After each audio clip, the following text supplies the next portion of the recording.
All right, good evening, everyone. I want to thank you all so much for joining us today for the People's Debrief. I'm actually going to pass it over to Jana Parker to kind of welcome us into this space um, as we get kickstarted with our conversation tonight. Good evening, everyone. Thank you for joining us. We just about an hour ago, a little over an hour ago, there was a completion of the town hall from PGCPS going over the alternative construction funding plans, also known as the P3s, for Prince George's County Schools. There's been a lot of conversation and discussion around the contracts, the MOUs, and just what the P3 looks like for Prince George's County, as well as the alternative construction funding. There have been a lot of statements about misinformation and myths and the truth. And tonight we want to make sure that we are also providing more information to the community. I want to clarify something that was implied by several people on the other call that needs to be very vastly clarified and made appropriately clear. Say all those different words. This conversation around the P3 and the alternative construction funding that has come in relation to questioning various processes within it is not about stopping school construction. No one has said that they do not want schools built in Prince George's County. Myself, as well as several other community members, have actually been working several years very hard to get school construction and school funding for Prince George's County schools. So no one is against the constructions of schools within Prince George's County. And in fact, we welcome it. No one is against using the appropriate methods to do so. And no one is against investing in our students, no matter what the cost. And anyone implying that to the people that are bringing up these very valid questions around the P3 and alternative construction funding are detracting from the conversation and are putting an inappropriate lens on these questions, no matter who that implication comes from. There is no dollar amount that is outside of the scope of what we should be investing within our students, right? I don't think $1 billion is too much. I do think that when we talk about a number that big, there should be questions that are answered as it relates to that, particularly when a lot of the funding, if not the majority of it, is coming from the county. I don't think that the school system should have just 6 buildings. We should have 20, 30. We have 207 schools, as we know. We should have a lot of them refurbished, reconstructed, new buildings at large. No one, again, no one is saying that we don't want school construction. No one is saying that $1 billion isn't an investment in our school system. No one is saying that. What we are saying is that we want the investment to be done in a manner that is appropriate and clear. In regards to transparency, we have made a very clear statement that while there is a lot of information that has been put out over the past 3 years, there are still several questions that we have not gotten the answers to. And that is what we mean by questioning the transparency of the process. That is the focus. And I also think that to imply that any person, constituent, parent, non-parent, community member, advocate, senior citizen, whoever, any person that lives within Prince George's County that has legitimate questions about a process, to imply that them asking those questions doesn't add to the conversation, that's inappropriate as well. We don't have blind trust in people, and we shouldn't. And when we have questions, we should be able to ask them.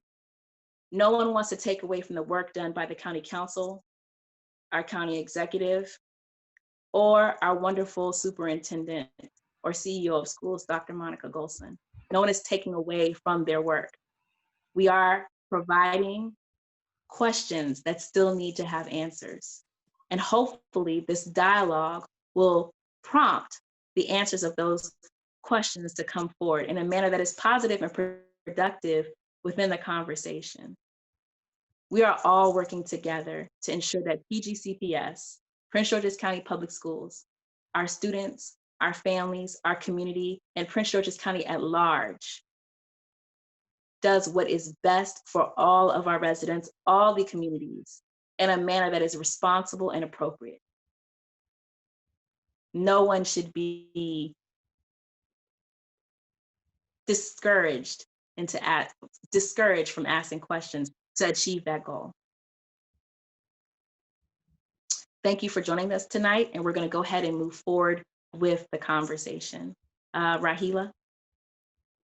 Thank you so much for that, Jana. Folks, I just wanted to introduce myself. My name is Rahila Ahmed. I am a school board member on the Prince George's County Board of Education. I represent District 5, which is parts of Mitchellville, Bowie, and Upper Marlboro. And there are a couple of other folks on this call as well that are going to be contributing to the conversation. So I want to give them a chance to introduce themselves. We'll start with Mr. Joe Bryce. Good evening, everyone. My name is Joe Bryce, and I'm the president of the Prince George's County Civic Federation, Incorporated. And we are a county-wide civic organization that we reach out to across the county. And our goal is to bring people together on issues that we have of a commonality. And our one of our mottos is that together, our voices are louder and can be heard. And if we have an issue or a problem in one neighborhood, there's a likelihood that someone else has had that problem and has seen a solution. So I welcome the opportunity to speak with you this evening. Thanks, Joe. We'll pass along to Jeremy Moeller. Thank you, Rahila. My name is Jeremy Moeller. I'm communications director with an organization called In the Public Interest. We study things like public-private partnerships, which is what's involved in this deal nationally. So hopefully tonight I'll be able to speak a little bit about some of the concerns that we have with this proposal. Thank you. Thanks, Jeremy. Moving along to Jana, who you just heard from a few moments ago. Hi, my name is Jana Parker. I'm a community advocate focusing on educational issues, specifically ones that affect Black and Brown students within Prince George's County and Maryland at large.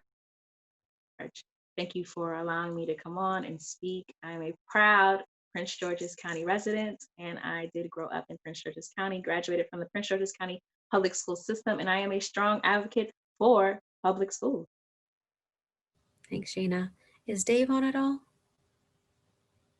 If not, we'll move forward. Okay, we're still working with Dave to get him on. We're hoping like heck that we have that kind of knowledge and expertise on. Andre was kind enough to share some information with him that we hope may get him on, so we shall see. Okay, yeah, Rahila, if I could just have a minute, I'll tell folks who I am. I'm sorry for the computer glitch I had earlier that caused me to bounce in and out, and appears to be all fixed. At least I'm here with audio and video and a PowerPoint, so hopefully it'll be smooth going on from here. My name is Suchitra Balachandran. I live in College Park. I've been a Prince George's County resident for about 25 years now.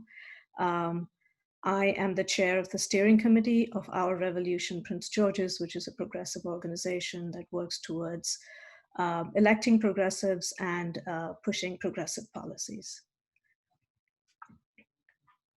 So I think the way we're going to do it is, for several of us, I think this has been a learning experience. It's not like we are experts in school construction and policy and funding, but it's been a very useful and interesting journey as we have learned more about it and asked more and more questions. So the five of us, I guess, who introduced ourselves so far, I think we should all feel free when we go through the PowerPoint of pausing and putting in whatever comments that we have, because I think that's the best way that we found of having a very complete conversation.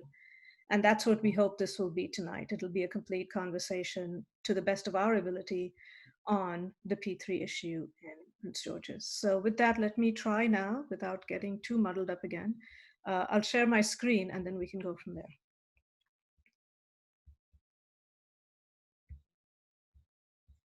Folks, as Suchitra is doing that, I really want to thank each and every one of you on behalf of the folks that are speaking for joining this call, for showing that you care about our county and that you care about our students. I'm really excited to see how this conversation goes. And we hope that you come out of this with some knowledge, some little nuggets of information, and quite possibly, quite probably, a whole lot more questions.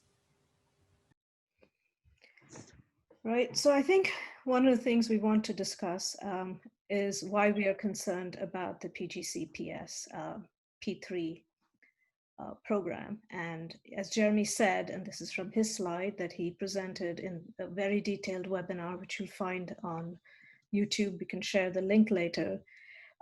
This P3s are expensive, risky, and secretive. And despite everything we heard today on the telecon with the county executive and the school superintendent, I think we still maintain P3s are risky, expensive, and secretive. And I think we should all pause and think that we are the first school district in the entire United States that's going to do a P3 on school construction. So if this was so wonderful and so,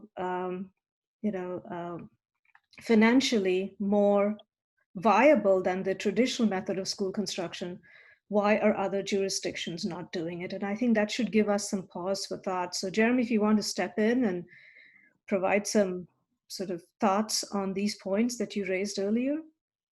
Certainly, yeah. I addressed a comment too. There was a question around whether there's been a cost comparison done between the traditional method and then this P3 private financing method. And that's really, from our perspective, the heart of the matter when it comes to the cost of using a P3 to build any sort of public infrastructure, but particularly schools in this case. And that underlying math, that cost comparison, is called a value for money analysis, or a VFM. You might hear that phrase quite a bit tonight. And simply put, the county has not released this document. Usually it's a public document. We've looked at these public-private partnership contracts and deals around the country, not with schools, because as Suchitra said, this would be the first schools to be built using a P3 in the country. But we've looked at them with water systems, with toll roads, with other sorts of infrastructure. And the value for money analysis is usually a public document. So when we're able to look at that underlying math, we're able to look at how they compared going the traditional route using a municipal bond, public financing, how every government in this country builds schools, versus using this very expensive private financing that they're borrowing directly from private investors. That are looking for a return on their investment. So that money is going to be leaving the county and going into the pockets of private investors. When we look at that math and how they came to that conclusion, then we're able to ask some really kind of pointed questions, right? If it doesn't add up. So the county is claiming that that math adds up and that it makes sense to go with the P3, but they haven't shown the math to justify that. And that's potentially a very dangerous risk, on top of the fact that the school board and the county council are voting on a contract in principle, or essentially a summary of the final contract. Basically the public is not going to be able to have a say in the final contract. So not only do you not have information up front with the value for money analysis being missing right now and not being publicly available, but then public representatives have to make a decision about a contract based on a summary, not on the actual details, right? So essentially it's a blank check, and that makes it particularly dangerous from our perspective. The other thing I want to mention, just because it's good to get some actual stories and details, because a lot of this can be very abstract, but Canada has signed a few of these P3s to build schools, a few different provinces in Canada in the last couple decades. Back in 2007, Alberta, one of the provinces, signed a P3 to build 18 schools. And it was a very similar P3 to what Prince George's County is trying. So this was for 18 schools. The value for money analysis, the math that they did up front to estimate how much it was going to cost, said one thing. And then once the project was done, when the 18 schools were built, costs had tripled. So 3 times the estimated cost from that value for a money analysis. So that should show you that they're saying a number right now, it's 1.24 million or billion, excuse me, over $1 billion based on their analysis, but they haven't shown the analysis. And there's no way for us to hold them accountable, or for the residents to hold them accountable to that number. And if that tripled, that's $3 billion, right? It's a scary number for 6 schools. So I wanted to mention that cost. The other thing I wanted to mention is the risk really quickly. We've seen the purple line, right? That's fell through. That's a transit P3 that is currently under construction. And then the private investors basically walked away because they said they weren't getting paid enough money. That's happened in other places in the country. Denver's airport, that happened last year. The investors walked away halfway through the project. It happens in toll roads all of the time, toll road P3s. But really what I want to highlight here is that the other thing in terms of transparency, what we don't know at the time, and this is really important to know. I mean, we always know this going into a P3 situation in other places in the country, is how is the district and how is the county, how are their budgets going to be impacted by this? Because this is debt, right? Taxpayers are signing a 30-year contract for $1.24 billion at least. It could be more at the end of the day. Over 30 years, it's a massive chunk of money. It's a loan essentially that you're paying back. And how is that going to impact other projects? The ability for the district and the county to build other schools, to maintain other schools, right? Which capital budget is that going to come out of? Is that going to come out of the county budget, the district budget? They haven't been very clear about that yet.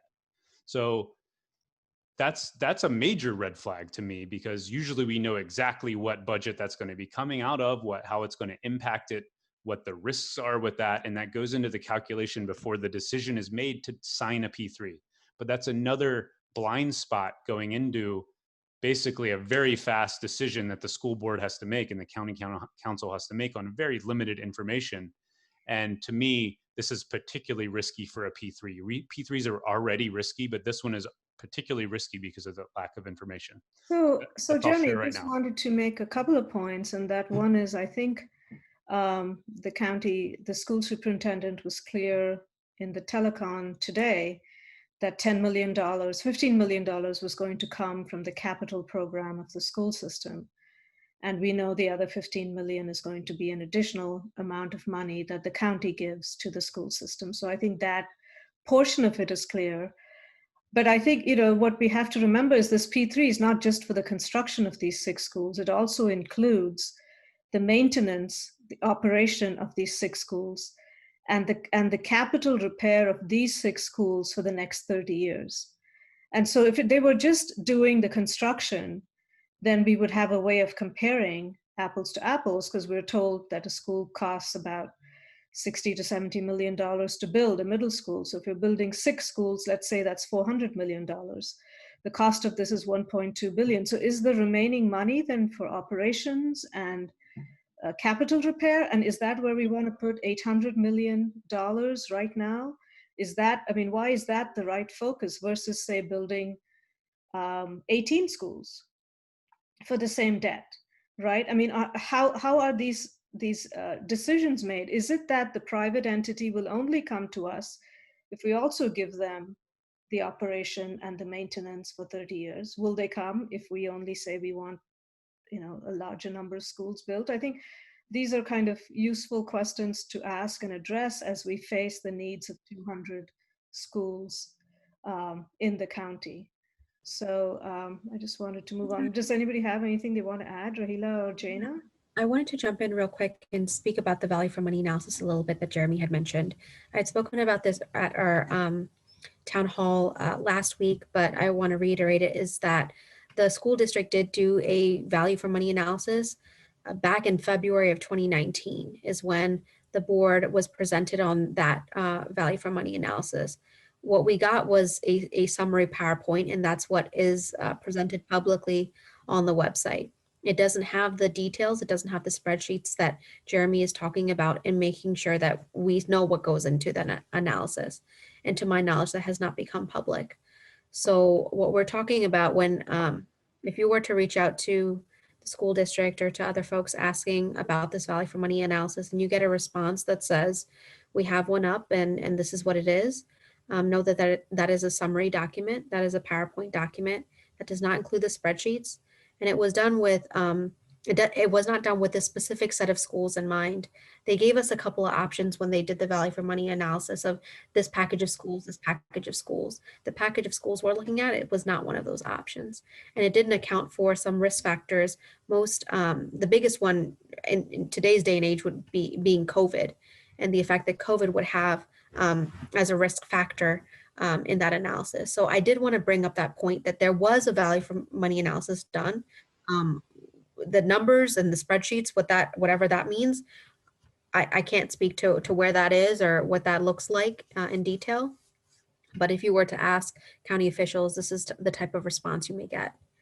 So I did want to put that out there. Right. Thank you. And to Rahila's point, I just want to clarify that this is what we mean when we talk about a lack of transparency.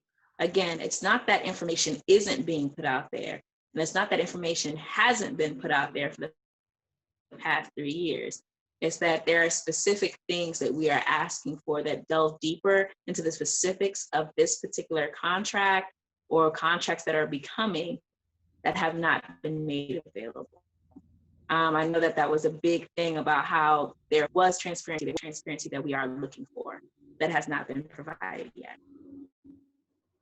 I also wanted to mention one point is that there is a draft contract that is up. It's a couple hundred pages. You can take a look at it on the PGCPS website. I've been racking my brain over it, but it does contain the types of details of something that could go into the contract. But the sheer length of it kind of speaks to how big of a deal this is, right? This is a huge deal. This is at first, I remember when we had our board briefing about this back in August of 2020, we were going back and forth about how much would this cost us. And we came to the agreement that it would cost somewhere between 900 million and $1 billion. And now what we're told is it's a $1.24 billion. And so this is a big deal. This is a big project. And the amount that has been estimated for the cost of this this is the biggest and the largest that it's been since we've had this conversation. Okay, so let me move on. So I think one of the points that Jeremy was making, and we should keep in mind, is private investors only come when things are profitable, right? So we need to understand what their profits are, what their margins are. We do know when we issue public debt exactly what it is we're paying in interest. So I know that in the telecon, I don't remember who the speaker was, but one of the two, the county executive or the school superintendent, said it was like buying a home on a mortgage. But when you buy a home on a mortgage, you know what your interest rate is, right? And you know exactly what it is you're paying over the cost of the house every year. Here, we don't know exactly what the interest rate is because you're just told that this is the debt. I mean, when we issue public debt, when we typically build schools, we issue bonds, right? And we issue bonds, we get money from the state. I mean, there's a complex formula that we'll go through a little bit later, but you know exactly how much you're paying in capital and how much you're paying in interest. And here we don't know. And the profit margins for private investors who are giving their capital in what they think is risk to us is I mean, I think Jeremy was saying in the last webinar that we had, it's like 10 to 15% is the profit that they expect, the private investors expect in return for their capital. So we should keep that in mind. So what does paying more for a P3 mean? I think it's worth thinking about that. So we put some facts down here, and folks, I mean, anybody who wants to chime in is welcome to, because this is kind of a learning exercise for us as we went on. So the state typically contributes 70% of construction costs for schools that are built in Prince George's County through the normal public process, right? So when we go to the Board of Public Works and we put in our list of projects, as does every county, then the projects that are approved, 70% of the construction cost comes from the state. There is no state funding for these P3 schools. So we are. Teacher, if I could clarify that just Yes. one point.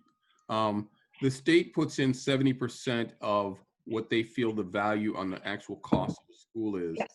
So if we want to be foolhardy and overpay for a school, you can tell that by the amount that the state puts in. If it isn't 70%, then you know that we're going way over what they think the cost of the school should be. jump in here and add on to Joe's point. We should be getting 70%. That doesn't mean we actually do. On the call today, the Tell Town Hall, our superintendent had said that on average, $48 million comes from the state for our overall capital budget. The county gives us 121 million, and that equals $161 million a year. That is not a 70% donation, a 70% contribution from the state. $48 million out of a $169 million budget. And so we do have to talk about or think about why is it that we're not getting this full 70% in that entire process. And I'll put in the chat box the link where folks can go and see how much the state is donating to Prince or contributing to Prince George's County for construction. And you can compare that and see that Montgomery County and other counties in our local area receive around about 50% for their construction projects. So we're eligible for a higher amount of aid from the state, but are we really getting it? I don't know. That's the question. So the next point I wanted to And I make. think another point, Go ahead. I think another point, well, I think another point to make, another point to make in that is that, like Joe said, the state has a formula, and then in that formula, they say, hey, this is how much a new high school is going to cost based on what you're telling us about the numbers. And then they say, we'll fund 70% of that. And then Prince George's County, for whatever reason, may say, well, we think that the cost is going to be more than that. And then like Rahila said, we're not getting the full 70% from the state. But I want to emphasize that not getting the full 70% from the state, it's not fair, but it's also a lot better than not having the state contribute any money towards a school construction process, in my opinion. Right. Go ahead, Sushita. Yeah. So, I think we have to question why our costs are higher than what the state is estimating is the cost of construction. We need to look at whether other counties are able to build their schools within budget and why our schools are not coming within budget. I think these are all good questions we need to ask and demand that our elected officials be good stewards of the public money that they get. We've often heard, and we heard today as well, that it takes 6 to 12 years to build a school. I think today I heard 7 to 13 years to build a school in Prince George's County. And the question is, why does it take us so long to build a school? According to I forget what the guide is, we heard a name for this guide. There's this written document that exists at the state that tells you how to go about the steps of proposing and constructing a school, that it should take 1 year for the design and 2 years for the construction. That is what is expected when it's done properly at the county level when you follow the state guidelines. If it's taking us 6 to 12 years to build a school, I'm sorry, that's something elected officials need to look into, why it is taking us this long, and fix it. Because it's not okay for us to come out and say it's taking us 6 to 12 years because, and I can fill in the blanks, because we're not good at it, because we're not efficient, because we're not watching the process.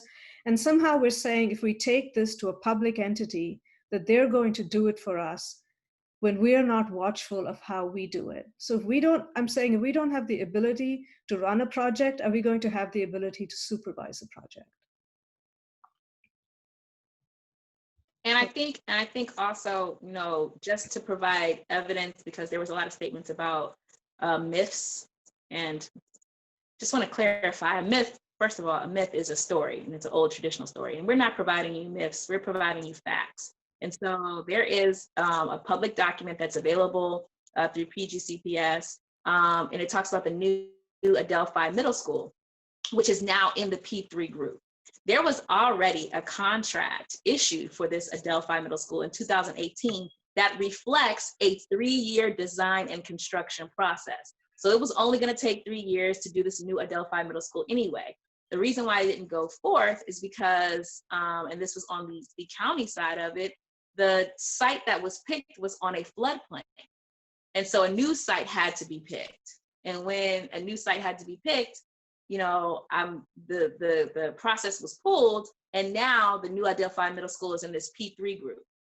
And these are all documents that are available for you to look over yourself. This is not a myth. This is not a story. These are all facts and contracts that are on the books from Prince George's County public school system. So it's clear that there is a set process to design a school within a year and build them within 2 years and receive 70% of construction cost funding from the state. That's the thing. That's the process. At the minimum or maximum, however you want to phrase it, we're not getting our full 70% from the state for some of these construction costs. Now, if that is the issue, then that's something that we should discuss further in detail. But it does not take 6 to 12 years to build schools. And if someone keeps saying over and over and over again, it takes 6 to 12 years, it takes 6 to 12 years, but they're not providing you why it takes 6 to 12 years through this process and their level of responsibility for it, I have questions. I do want to jump onto that point that Jana said and take it a step further of that's why we need to look at our projects from the last 5 to 10 years in capital programs and see what is it that has made it has built the case for folks saying that it takes 6 to 12 years to build a school. The documents clearly show that it takes 1 year to design and 2 years to construct. And honestly, if we had our things together for this new Adelphi Middle School, the projected completion date for construction would have been June 2021. We would have been 8 months away from having that school. And so that's another piece of this. I do want to uplift one statement that I heard from a student on the teletown hall that really resonated with me, and I think it resonated with a lot of other folks as well. A student from the town hall said, "I just wish there were more schools that could be updated." I'm gonna say that again. I just wish there were more schools that could be updated. And I think there's something about this too. We're talking about a $1.24 billion project for 6 middle schools when there are still 200 more schools in our county that need to be looked at in terms of repairs, in terms of upgrades, in terms of maintenance. And what do we do for all of those schools? The best thing that we can do, in my opinion, is make sure that we have a good capital programs team that is efficient, highly qualified to do the work for a long period of time, well beyond my term on the board and other folks that are in office or in these positions. And so I did want to uplift that as well. Right, and so to follow up on that, Rahila, I mean, there is the question, these 6 schools, which will be new schools, are not going to have capital repair needs, hopefully if they're well constructed anytime soon. And so to actually sign a contract for 1.2 billion for capital repair and for operations and maintenance may not be the best use of our dollars at this point when, as you said, 200 schools are waiting in the wings to be fixed. So it's really is That not. needs to, Yeah, go ahead, Jana. so teacher, what you're saying really needs to be emphasized.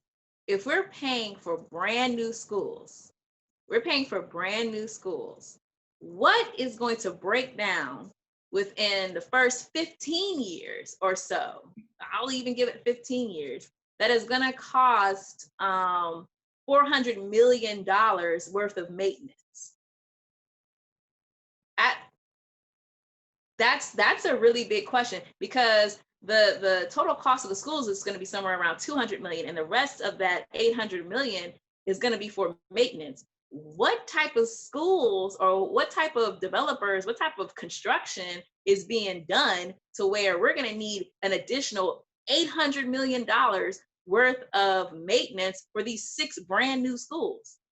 Right, and to follow up, I mean, what we heard a couple of things, right? We heard that the state does provide funds for capital repair once the school is, I think, somewhere between 17 to 20 years old.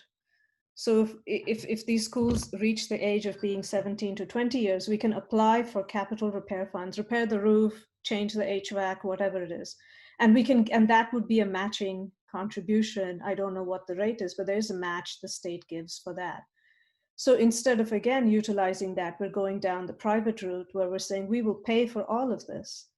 So the question remains, why are we paying for all of it when we could pay for some of it? And why are we not using all of it to cover more schools with aid from the state? So I think that's that's a good question to ask. And talking about the Adelphi Middle School, I think the other point that was made is the 1 year for design and the 2 years for construction. And once you get the money from the state for the construction, if once it's approved, you are required to use that money to start issuing the construction contract. And the question I have is if our schools are taking 6 to 12 years, how many schools have we had to return money to the state perhaps? Because we have not issued the contract in a timely fashion, and the state says, well, if you're not going to use the money, we're going to give it to the next project that's in line. I think that's another question that comes to my mind. I'm not saying we have answers to all of this, but I think we have to ask these questions. And within a few weeks of digging our heads into these issues, we, as just residents of Prince George's, have a lot of questions to ask about this process. Mike Suchitra, Yes, please. looking in here and playing the psychoanalyst that I am not, we as a county are acting as though we're desperate. And if you look at our history, you can see where that desperation comes from. We are the second worst school system in the state. We're moderately wealthy or moderately poor, whichever you want to talk. 16 out of 27, we're not in good shape financially, despite the fact that we have the second largest population in the state for a county. We've seen desperate measures taken before, blowing up our school board twice to appoint people. And these folks, I now feel the need to show something. We've been taking desperate measures for a long time. And I won't say that anybody on either side of this issue doesn't ultimately want our school system to improve. We all want better schools. We all want better facilities for our children. We all want our children to have a proper and decent education. That it is the acts of desperation that we speak of today. And as we look at it from this perspective, that we are willing to not only throw good money after bad, but to mortgage our futures for a little bit of satisfaction, something we can point at and say, see, we've got something new, we've got something good, but what does it cost you? This is the thing in buying a house where you're house poor. You can buy the house, but you can't buy any furniture. So can we build the schools, but will we not be able to buy books, have sports, arts, music, etc.? So those are the things that I look at. And I hope we can convince our school board and our elected leadership to stop showing desperation. Right. Thank you, Joe, for that. So we have a capital improvement program, a project in the county, which deals with all the school construction issues and other major renovation and construction issues.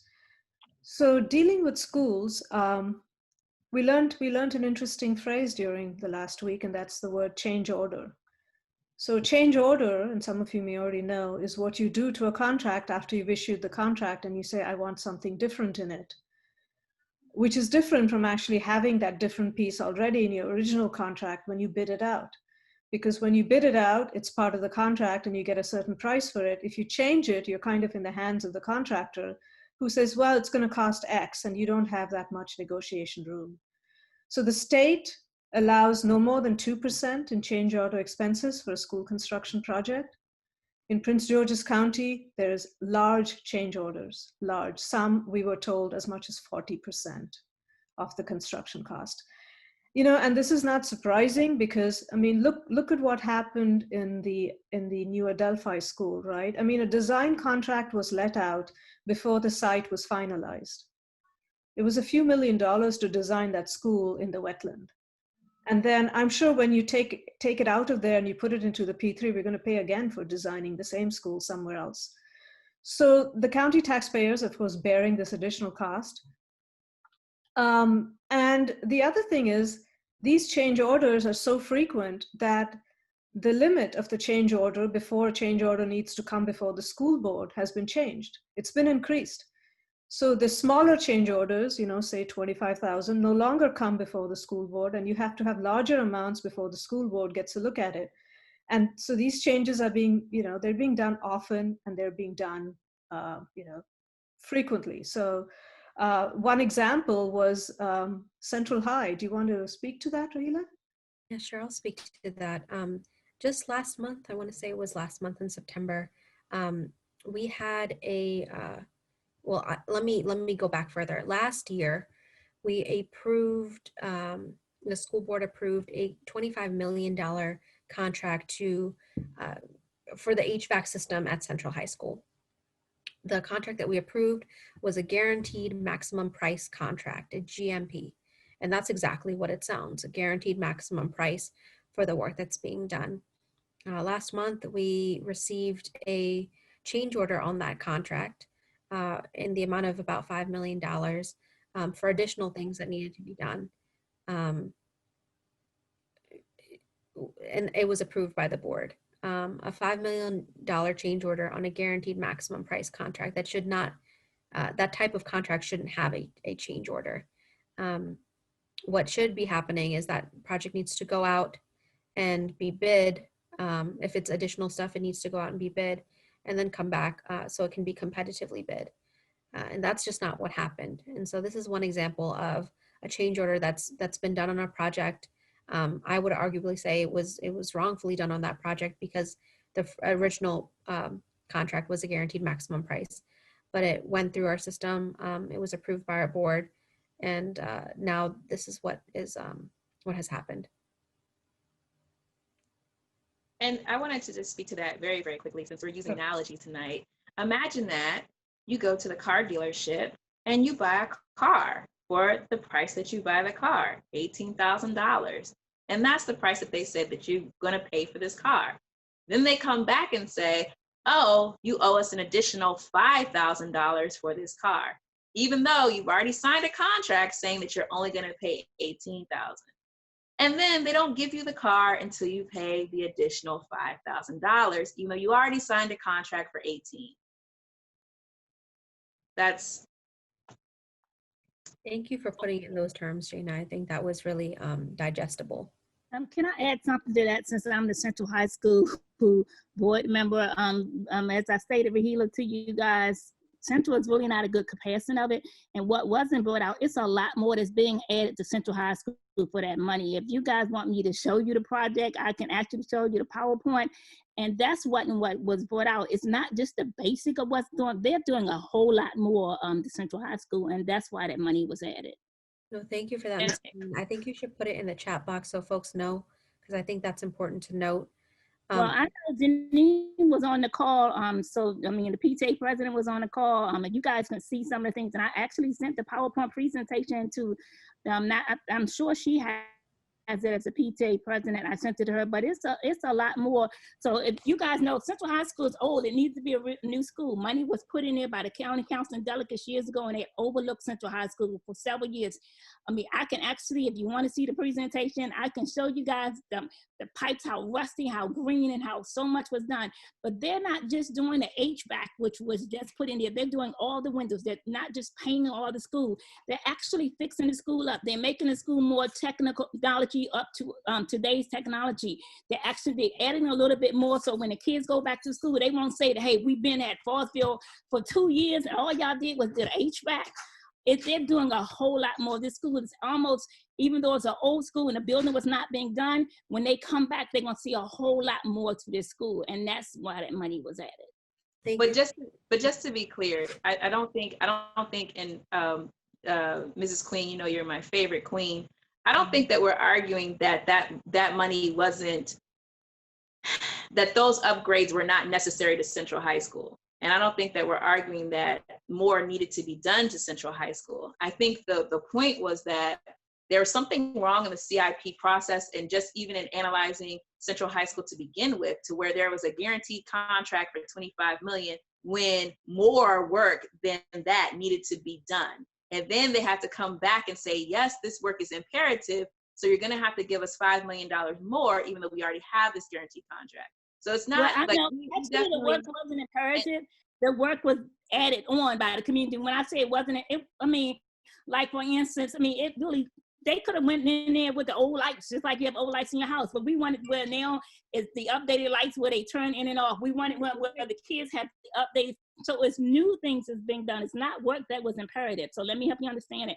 These are new things that's being created and that's going to be done to Central High School. So it is a little bit different. That's why I say it's really not a good comparative, because it's going to actually be a lot of better things coming in at the school. Excuse me, can I say something? Can I say something?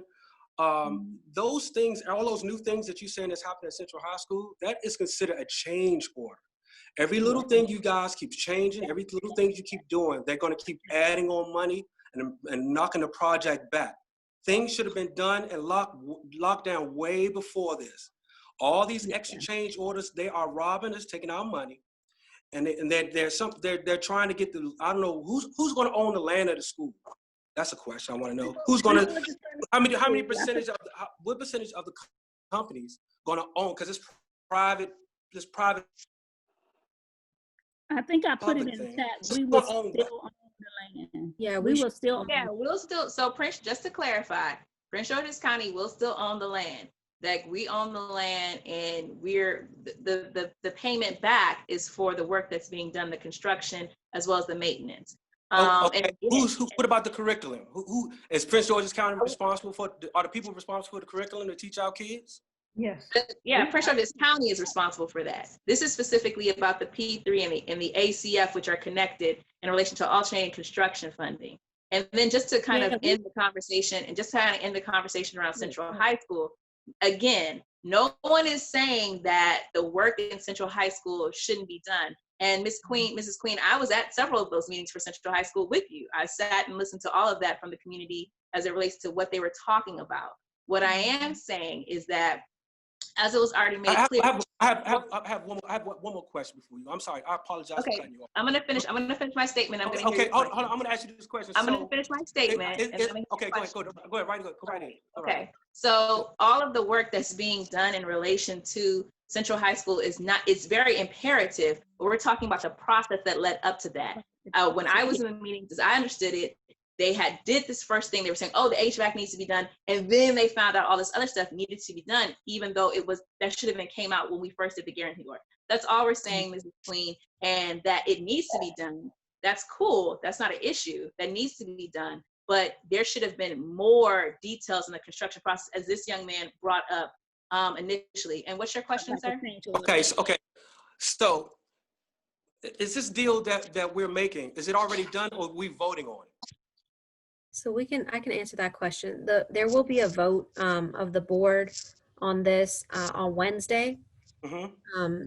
And then after, if the board votes in favor of that, basically the vote is to select a bidder for this contract. If that goes through, then there will be what's called a quote unquote exclusive negotiating agreement period, in which PGCPS will sit down with that bidder and negotiate some terms with them for the next couple of months. They told us 2 months before, but I think it's 3 months in the contract. And so they told us that it wouldn't change in price and that the 1.24 billion will be 1.24 billion, but they'll be negotiating other terms. Okay. The issue is that's going to be outside of the public eye. So what they're going to be negotiating and how that's going to be negotiated, it's unclear. But thank you so much for that question, because I think it speaks to the timeline. And at this point in time, I'm going to ask that we kind of go back to talk about cash allowance, and I'll move it over to Suchitra to move forward with that piece. I just want one more thing, and So we need to keep it going. Yeah. I just want to say one thing. Is this really important? Like we are in COVID. Is this really important? Or that is a good point. That is a good point. Is this really not important? Focusing our energy on? Yeah. That is an excellent point. It's an excellent question. And I think that I'm glad that you brought it up. I will ask that we move forward with the cash allowance piece, but I do want folks to think about that piece of it, because it contextualizes our entire situation where we're at in this moment. So thank you for that. Rahila, as you move forward with the cash allowance piece, also, you guys wasn't on the budget meeting last week. If you were on the budget meeting, you would know one of the things that I did request is that Ms. Winston, our audit person, go back and I asked her to choose at least 2 schools, and I did Family Heights and Oxon Hill, where our last 2 schools was built, and find out for some of the mistakes. Like, we have a lot of issues going on with Family Heights that's still not done, and I mean Oxon Hill. So I did ask them to do an audit of that so we can see our gains and our loss for these schools also. So I just wanted to add that. That's really good. And I think that speaks to the piece, right? I think all of this is going back to the point that Ms. Parker was mentioning about, are we getting the scope right? Are we getting this right from the get-go and understanding what needs to be done? And are we communicating that to folks so that we're not going back, trying to fix, trying to add things? It's really a question of scope. So Suchitra, you can jump back in here. So the other piece, when you write a contract, so one, the first piece was the addition of components to the contract, is this thing called a cash allowance, which apparently is pretty, rare and not something that's recommended when you write a contract.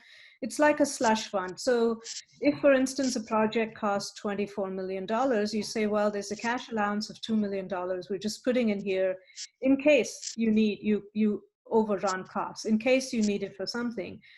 And what do you think? So so we don't have to come back to the school board and ask. We don't have to do these, changes to the contract because the money is there.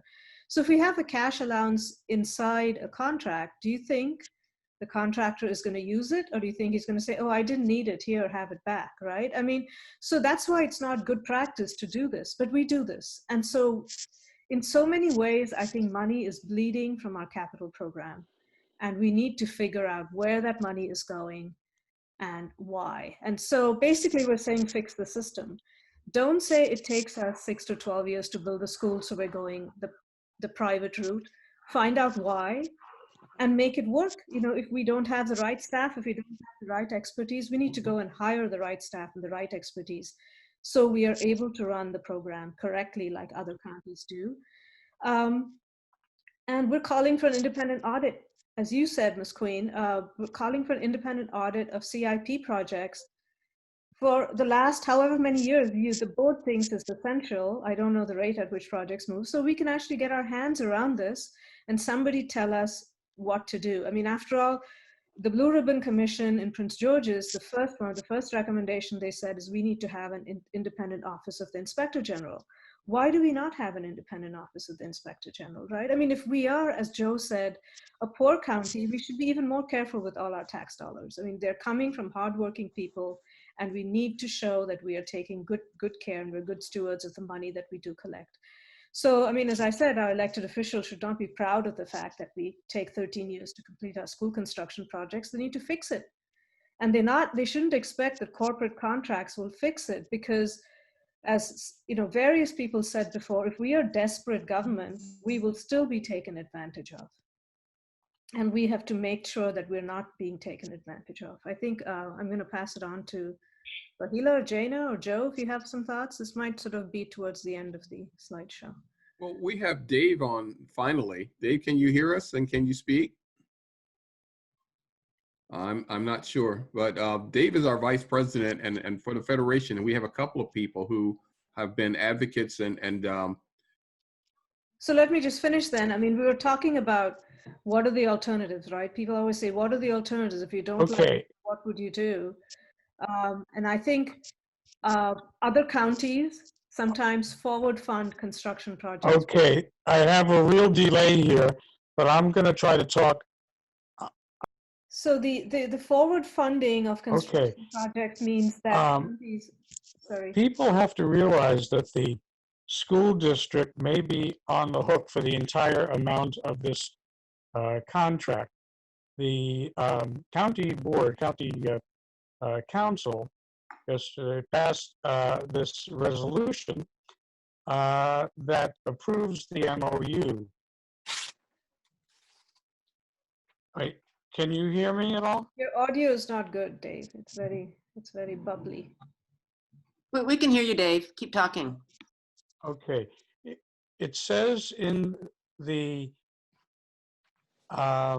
resolution that the council passed that any payments made by or on behalf of the county pursuant to the MOU should be subject to annual appropriations, and the county shall be under no obligation to make such payments.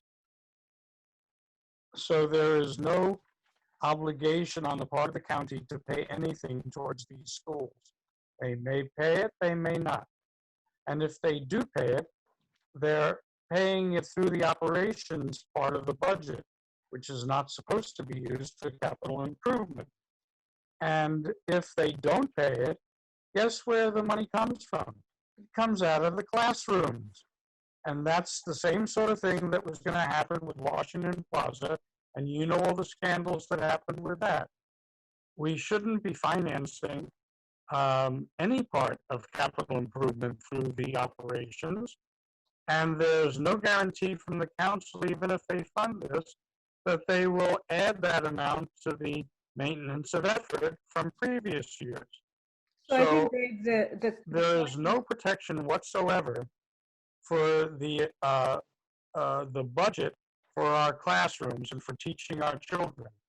Granted, the kids need a place to go to school, but this isn't. But you don't take it away from the money away from the teachers, away from teacher salaries and supplies, and all the other things it takes to operate the school system to have kids being taught in those classrooms. And so the county is not guaranteeing to make any payments towards this. And if the school district has to make its payments, it's going to be out of the operations part of the budget. This is too risky for our kids. So I do want to clarify here. We had mentioned this earlier on the call.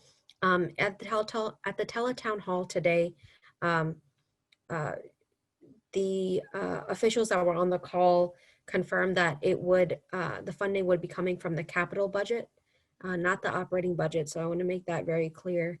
And then the other piece of this, oh gosh, I forget the other piece of this. Suchitra, help me out. What am I thinking? You probably know. But the one piece is definitely that the funding is supposed to be coming from the capital budget. And they had, the other piece of this is that the county council will be voting on a working agreement with, we'll be voting on a working agreement on the PGCPS P3. That's not what it says in the documents. Okay. I'm not sure who's talking, but that's not what it says. So then what is the resolution that they're voting on tomorrow? The county council is voting on a resolution tomorrow. My understanding is that it's the resolution is for a working agreement with PGCPS on P3. I don't know what all it entails, but that's my understanding.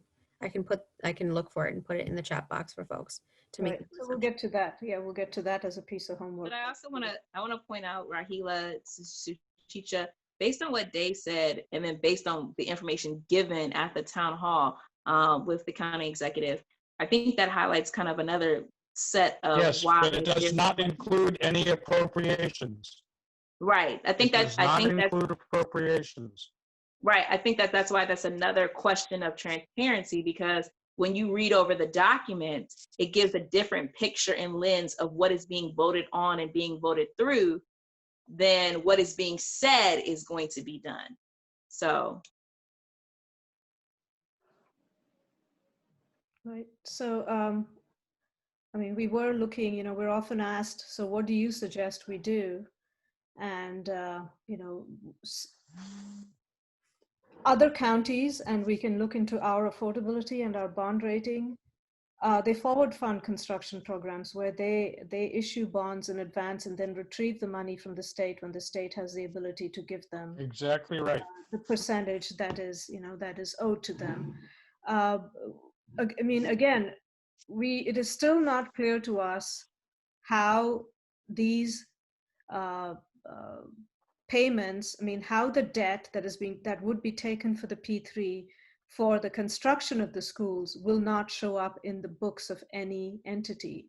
We are still concerned when the county continues to say that, when actually the General Accounting Standards Board rules show that the construction debt would show up in the books of some entity, and that entity cannot be the school board, it must be the county council.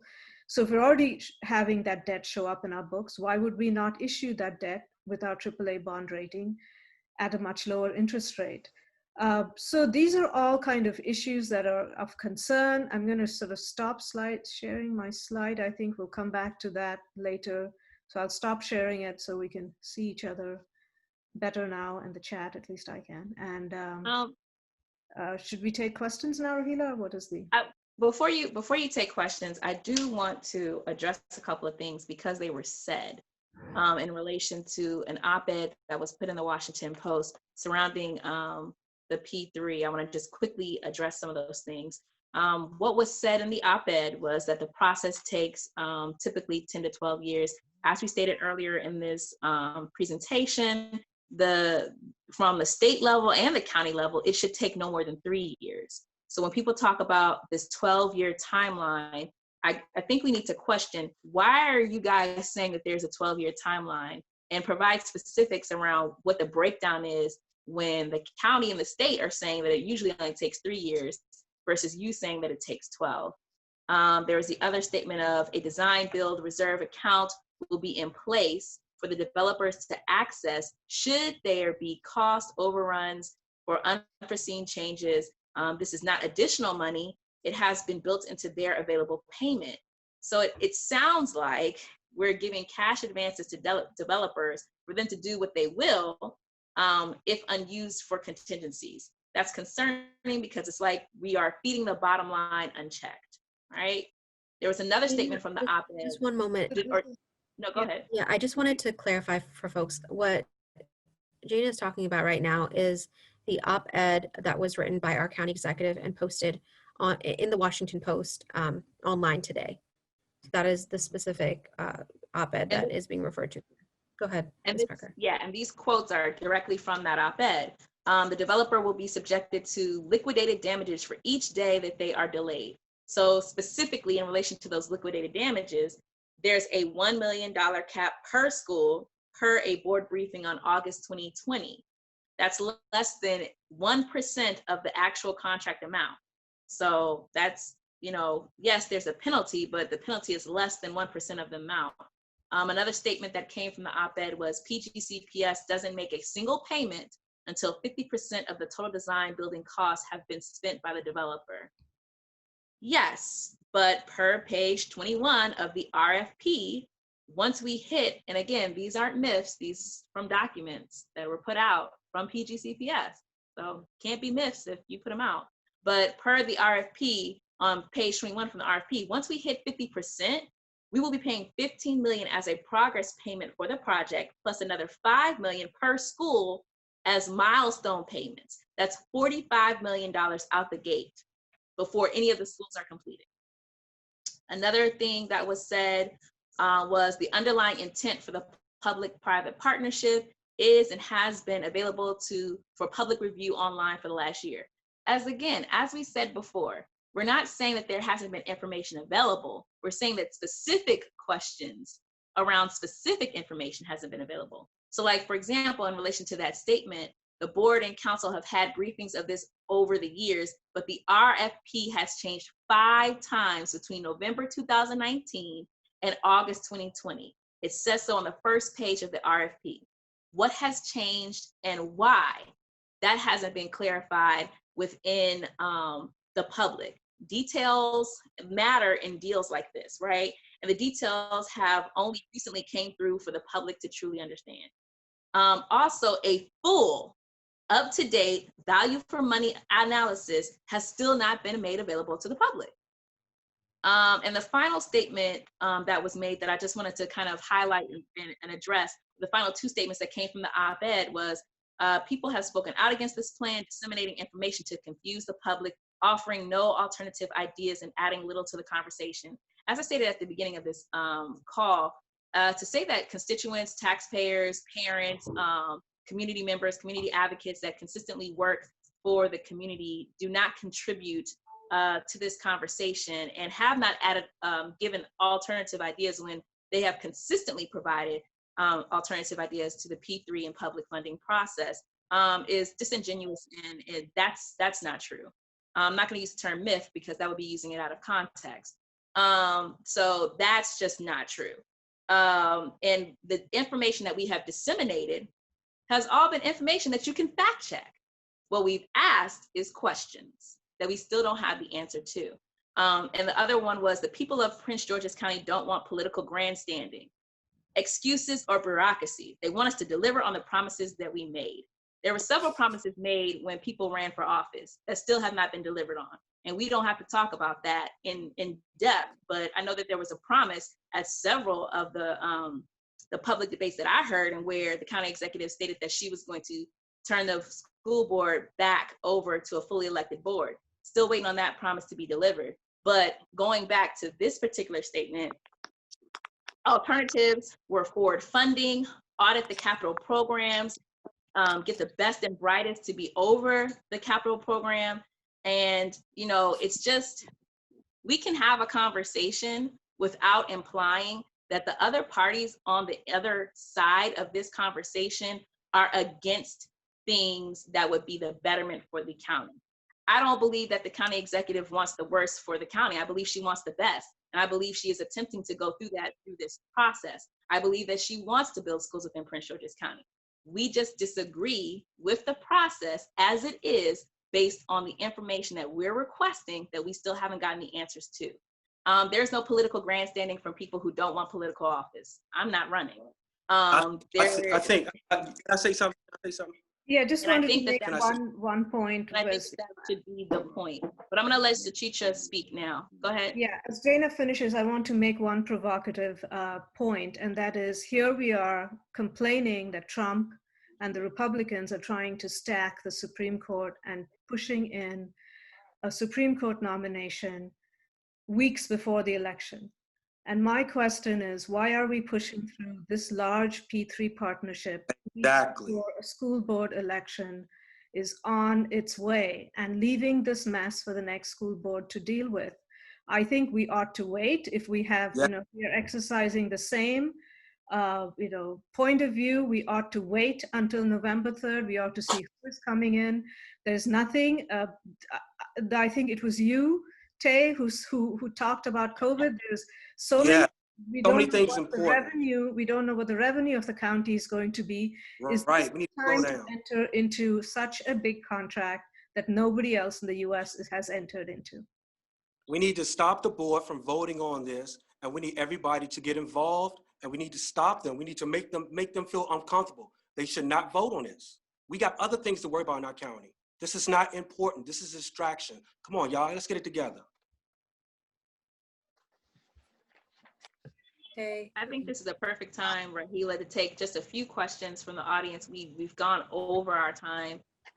So we just want to, we want to give everyone the same respect or what we saw earlier, and just take a few questions from the audience, and then we'll have that guide, and then we're going to go ahead and close out. Yeah, just a minute. I'm going to put in the chat a link, because we're going to frame an action, a text, and send it out to everyone that you can use to send an email to the board and to the county council. So it's a little bit.ly action. I'll post it several times as the chat goes on. Please fill in your names and emails, and we'll send you that draft tonight. Jana and I are going to work on that. I will verbalize that for folks that might be watching live on Facebook. The bit.ly link is bit.ly/P, the number 3, and lowercase action. So bit.ly/P3 action. You can post that in chat, please. Thank you. Yeah, it's on chat. Questions? This is Sydney. Bill Orleans has had his hand up for quite a while. So if I think maybe he ought to go first for questions. Can you hear me? Yes, we can, Bill. It's not so much a question. I apologize. I've long thought that so-called P3s should be renamed and numbered. It's a partnership in which the public pays more to assure a profit to the private sector, or P5. That said, I certainly agree that the school board should not necessarily vote on this at this time. I have a question: if they do vote for this at this time, and for some reason it should not pass, what then is the council's recourse and the executive's recourse? But then lastly, I'm sensitive to the amount of time the executive spent earlier this evening talking about this as a wealth building program involving minority and community-based businesses. I should be sensitive because I'm an old white man, but I think that this is very problematic as regards public corruption. This project, this PPP project began with Rashearn Baker. And while Mr. Baker had a number of good qualities, I personally don't think public integrity was among them.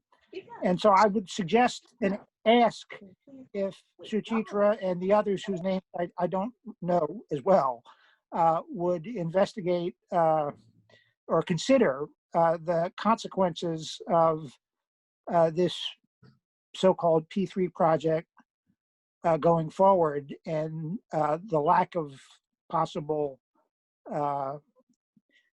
oversight with regard to the business's expenditure of these monies. I thank you all. So I mean, what I have heard, and Rahila, correct me if I'm wrong, but what I've heard is that 30% of the contract will go to MBEs, but that's not in-county MBEs. So 30% to MBEs and 20% of the 30%, which is 6%, to local MBEs. That's the word that I have heard in the discussion of the county council. I think at other discussions that we've had the P3 staff at.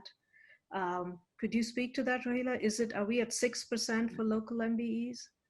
So the wording of, we basically, before we vote on anything on the board, there's a pre-drafted board action summary that kind of goes through the details of what are the budget implications, what's a summary of the project. And for the one for this, which is available online for you to see on that blueprint page, says that it's 30%, and then it says 20, the way I read it, it shows, I read it as 20% of that 30% is coming, is gonna go to local businesses. What I wanted to add here is that on the teletown hall earlier today, our county executive said that basically this project doubles the state minority business inclusion goals.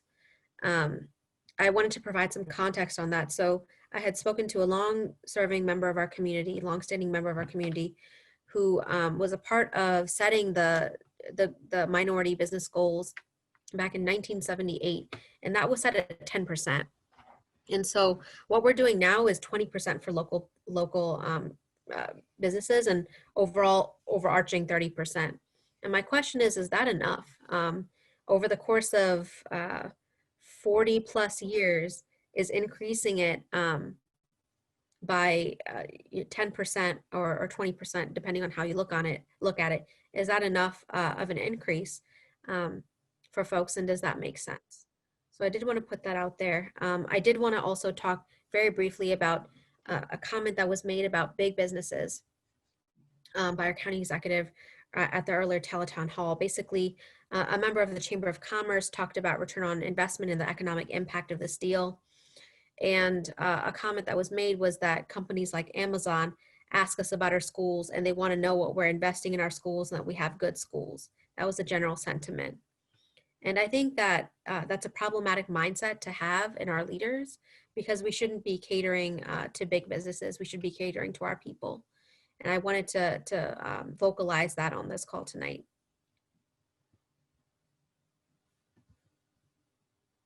I think there's a question from Tanya Sweat. Good evening. More so comments, things for us to think about.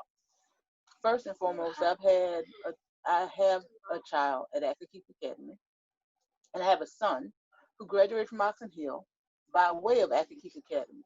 I can talk very detailed and specifics about those two school projects. Unfortunately, PGCPS has a problem with competency. Oxon Hill was over budget, and the school is not what it was expected to be because they didn't plan for athletic fields. So they had to cut back the size of the school take off the swimming pool that was put in the plan in order to do softball field, a baseball field, and a football field, even though it was a high school. And oh, by the way, the roof still leaks at Oxon Hill High School, and it was opened in 2013. That leak was never fixed. Accokeek Academy was two schools, Burroughs and Ferguson. One school was to be demolished, one was supposed to be renovated. When the renovations were started in the middle school, somebody forgot to look at the old plans and didn't realize there was asbestos in the walls. So there was no toxic remediation plan for that construction. So it was delayed for a year and a half. And while the delay was ongoing, in order to remove the asbestos from the middle school that was being renovated, the builder went bankrupt. PGCPS then had to rebid that contract to find another builder to complete the project. Again, Accokeek Academy is not completed because there are portions of the school that were in the original plan that could not be done because of cost overruns, which were a direct result of piss poor planning and preparation by the school system. That has happened at a number of schools that have been rebuilt or renovated over the last several years. We need to deal with the leadership in the county and stop electing people based upon popularity, because we do not have the best and the brightest running our school system or running our county, and it's costing us and our children a lot of money. And check the record on those. Trust me, it's all documented. I don't make it up. So, Ms. Sweat, we heard that Oxon Hill has not yet been closed. I mean, the construction on it, which means it hasn't, the final papers have not been signed off on it yet, or whatever you do when you have a construction contract. That was closed in 2013. I was the PTSA president at Oxon Hill High School for 2 years, and I begged the school board for 2 years to add the wing that was taken off of the construction because that school is overcrowded. That construction is closed. We've asked for mobile units to be put on the yard at Oxon Hill, and we were told no. So whoever said that construction is not closed, they didn't sign off, they're misleading somebody somewhere, because they're not taking any steps to fix the leaky roof or expand that school to accommodate all of the students that are there. It is overcrowded. Okay. Thank you. I do want to provide some context here, Suchitra. I think, are you referring to, so essentially on our Board of Education, there is what's called a financial close. So our Board of Education gets a document. Usually it's years after a building has been done or developed. As far as I've seen, it's been a couple years after for each of the projects. But basically, it's a document. It's something that we approve publicly at our board meeting to say, this is the financial close for this project. We've settled, we've made sure that all the things are paid off, and this is the final payment, or this is the final credit that we get back for, the work that has not been done. And so I think that is what Suchitra is referring to. But from those documents, it's you can see a clear pattern of, do we owe more money to folks, or are we getting credits back? So the financial close, I think, for some of our schools is probably still pending, and I think that's what Suchitra is referring to here.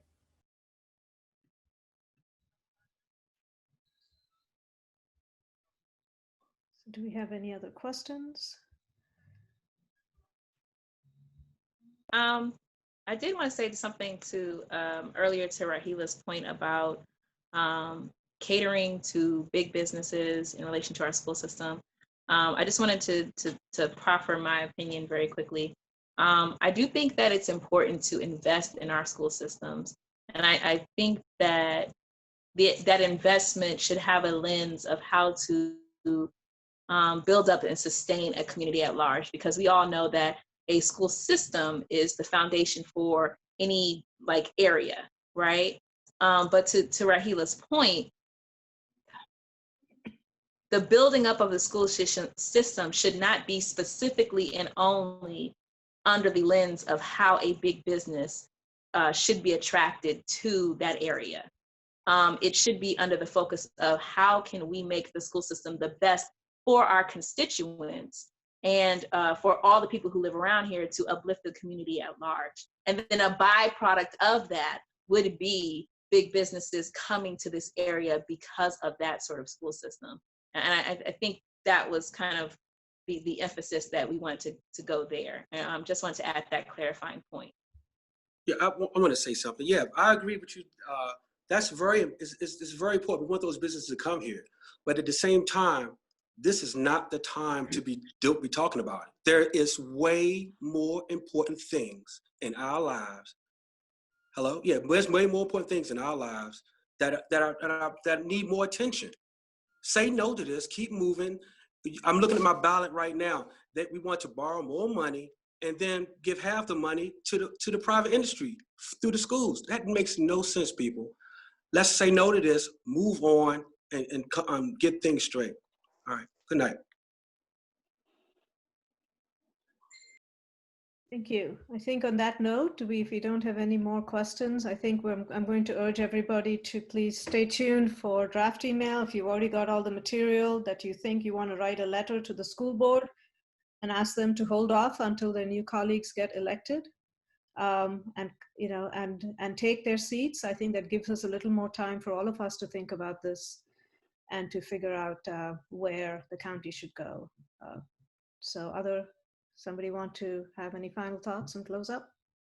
I just want to encourage everyone to ensure that they reach out to their elected officials, particularly if you have strong opinions about this process.